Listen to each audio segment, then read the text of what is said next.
धनवंती हरियाणवी ताई के बेटे के साथ राम राम कर दे बेटा। राम राम। सबको मेरा हाथ जोड़कर प्रणाम। मेरा नाम मनोज कुमार, मैं हरिद्वार से हूँ और आज मेरे बराबर में जो मेरी माता श्री बैठी हैं, आज हम दोनों माँ बेटा आप लोगों के समक्ष कुछ पेश करना चाहते हैं। एक माँ और बेटे का क्या रिश्ता होता है।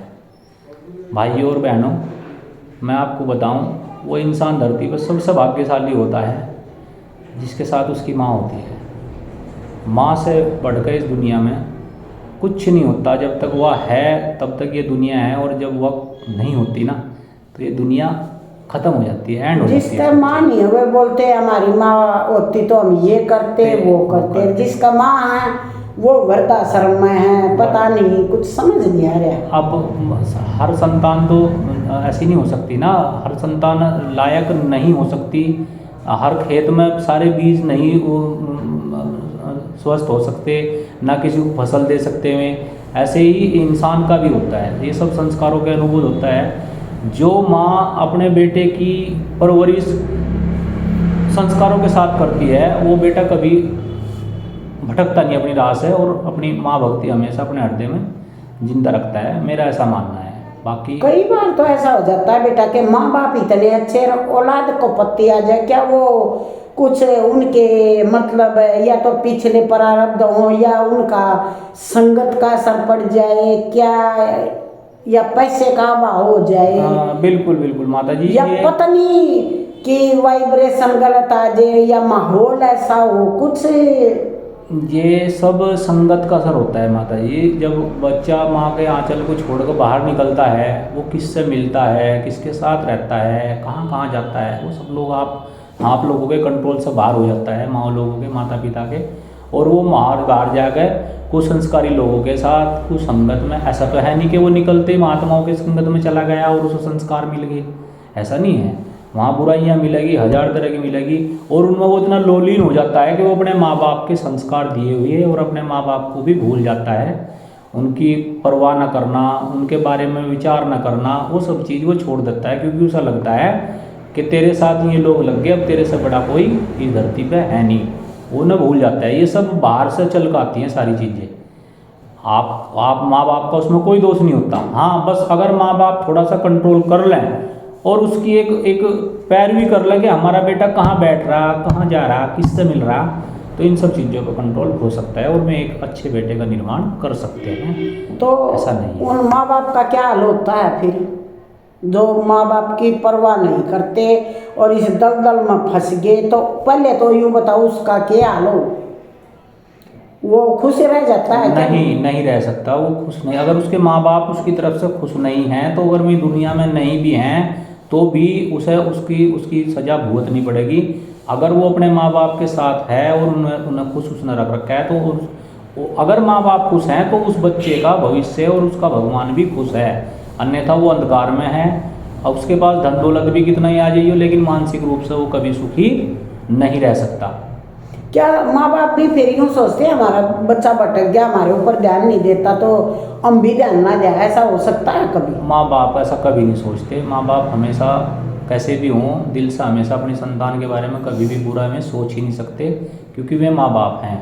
कहीं ना कहीं प्रारब्ध हैं, हो सके कुछ माँ देखो चल के आते कर्म ही हैं यहाँ, ऐसा नहीं है। आज अगर मैं अपनी माता की परवाह नहीं करूँगा तो कल को मेरी संतान भी मेरी परवाह नहीं करेगी, ये फैक्ट है। अब ये IIT वाला बाबा जैसे, अब माँ को भी दोष, बाप को भी, पहले तो बाप को दोष देता था, बहन को भी दोष, माँ को भी दोष, परिवार को। हमें मतलब इसमें आपके विचार में वो IITian का ठप्पा ठीक है, बाबा का ठप्पा ठीक है, या दोनों ही ठप्पे नहीं होने चाहिए उसके ऊपर? वे माता जी देखो, जो लोग दो नावों में सवार होते हैं ना, वे कभी भी मंजिल पर नहीं पहुँचते, उन्हें डूबना होता है। IIT बाबा अपनी राह से भटक गए, ठीक है ना। एक तो नंबर एक तो में सबसे पहली बात तो जो व्यक्ति नशा करेगा वो मानसिक रूप से दुर्लभ होगा, वो किसी भी चीज़ पर ठोस निर्णय नहीं ले पाएगा। ये सब आप समझ लो बस कि नशा अगर कोई व्यक्ति कर रहा है तो मैं उसे कहीं भी नहीं गिनता, उसकी कहीं कोई गिनती नहीं है, क्योंकि सबसे पहले नशा आदमी को मानसिक रूप से कमज़ोर करता है। आपने देखा भी होगा बहुत सारे लोग सुसाइड करें, बहुत सारे लोग गलत हरकत भी करते हैं दारू पी के। बहुत सारे लोग अपनी धर्म पत्नी को, जो उसकी अर्धांगिनी है, उसकी मार पिटाई भी करते हैं और यहाँ तक कि तलाक भी दे देते हैं। वे नशे वाले ही लोग हैं। तो आप IIT बाबा अगर नशा कर रहा है तो क्या वो डेफिनेशन देगा माँ बाप की सही? नहीं दे पाएगा वो। क्योंकि अगर वो स्वस्थ होता मानसिक रूप से तो फिर वो कहता कि हाँ, जो हमें दुनिया में लेकर आए सर्वप्रथम पहले भगवान हमारे वे हैं। वह माँ है जिसने मेरी गंदगी साफ करी। वह माँ है जिसने मुझे पता भी नहीं था दुनिया क्या हो क्या नहीं होती, भूख क्या हो कुछ नहीं होती, मेरे रोने से पता लगा लेती कि इसे भूख लगी हुई, और उसे वह अपने स्तन से स्तनपान कराती थी। तो इन सब चीज़ों को वो याद रखता अगर उसकी बुद्धि को बोध होता है। लेकिन अब बुद्धि और विवेक हो गया ख़त्म।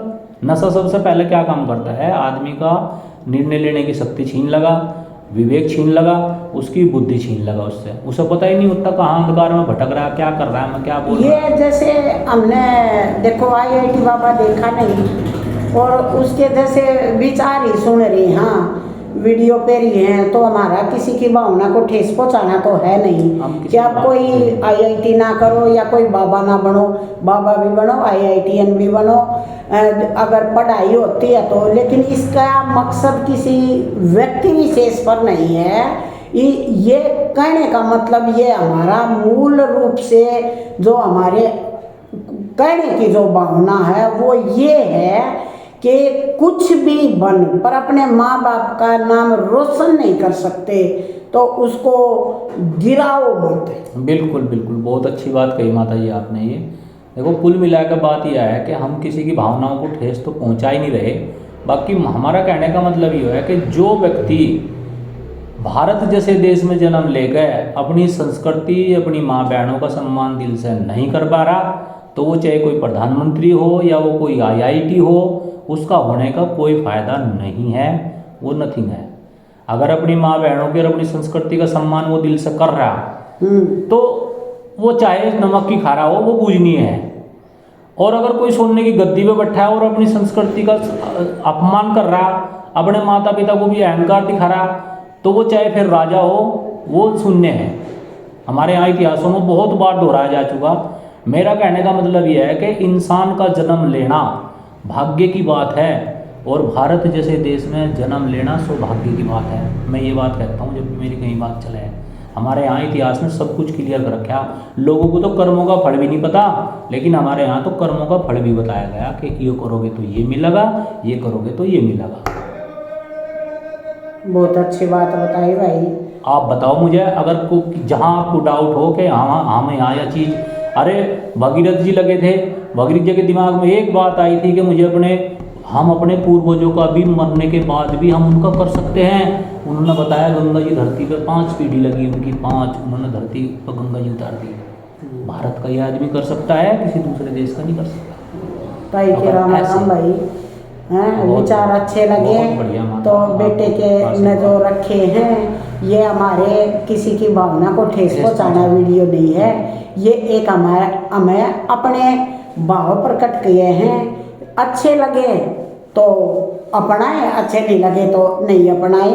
ये किसी व्यक्ति विशेष के लिए नहीं है। मिलते हैं अगली वीडियो में। ताई की राम। सबको मेरा हाथ जोड़ कर प्रणाम, धन्यवाद।